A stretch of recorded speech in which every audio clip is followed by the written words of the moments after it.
Vamos a contar la historia de cómo una banda de criminales llegó a ser una de las organizaciones más poderosas y temidas del mundo. Una historia de poder, de dinero y de terror a una escala que es casi imposible de imaginar. Suena a guión de película, ¿verdad? Pero fue real. ¿Cómo es posible que un grupo de narcos ponga de rodillas a un gobierno, a un país entero? Pues vamos a ver cómo lo hicieron. Para entender el poder que tenían, lo primero es entender las cifras de su negocio, porque no era un negocio, era un auténtico imperio levantado sobre la cocaína, algo nunca visto. Fijaos bien en este número, 80%. Sí, como suena. El cartel de Medellín llegó a controlar el 80% de toda la cocaína que se movía en el planeta. Eran, literalmente, los dueños del mercado. Y claro, tener ese monopolio se traducía en una cantidad de dinero que es que la cabeza no da para imaginarlo. 60 millones de dólares.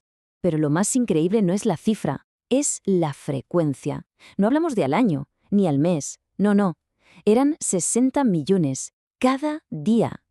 Con esa cantidad de dinero te puedes imaginar que podían comprarlo todo, o a casi todos.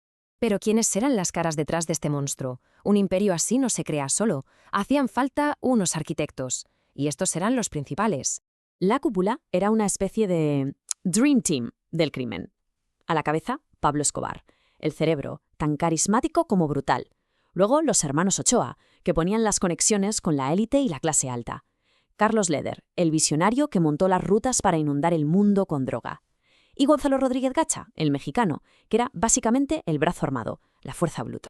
Y para que ese imperio funcionara, solo hablaban un idioma: la violencia.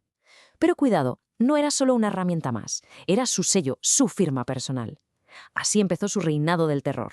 Su filosofía se puede resumir en dos palabras que daban pánico: plata o plomo. Era muy simple: o aceptabas su dinero, la plata, y te callabas, o te llenaban el cuerpo de plomo. Soborno o balazo, no había más opciones. Así de claro y así de bestia. Su método era el terror puro y duro. Ponían coches bomba en centros comerciales, en calles llenas de gente, les daba igual quién muriera. Asesinaban a sangre fría a cualquiera que les plantara cara: jueces, policías, periodistas, cualquiera. El mensaje era: o estás con nosotros o estás muerto. Esto, claro, dejó de ser un problema de delincuencia. Escaló a otro nivel. Se convirtió en una guerra total. El cartel de Medellín contra el Estado colombiano. Una nación entera secuestrada por el miedo. Y la escalada fue brutal. En el 84 asesinan al ministro de Justicia. Eso fue una declaración de guerra en toda regla. En el 86 atacan el corazón de la justicia, la Corte Suprema. Y en el 89 llegan a lo más bajo. Hacen estallar un avión comercial en pleno vuelo. 110 muertos. A partir de ahí, los 90 fueron un infierno de coches bomba casi a diario. El coste humano de esta guerra se resume en una cifra que hiela la sangre: 3.500. Y que quede claro, no es solo un número.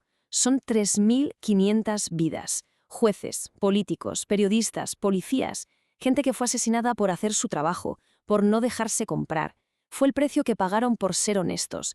Al final, los grandes capos fueron cayendo uno a uno. Pero el fin del cartel no significó el fin del problema, ni mucho menos.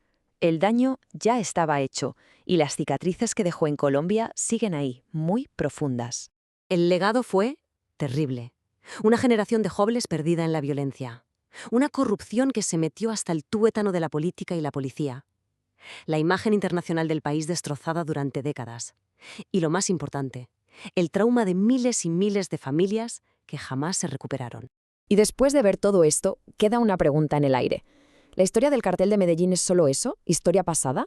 ¿O es una advertencia muy seria de lo que pasa cuando el crimen organizado acumula tanto poder que puede desafiar a un Estado? Una lección que quizá hoy sigue más vigente que nunca.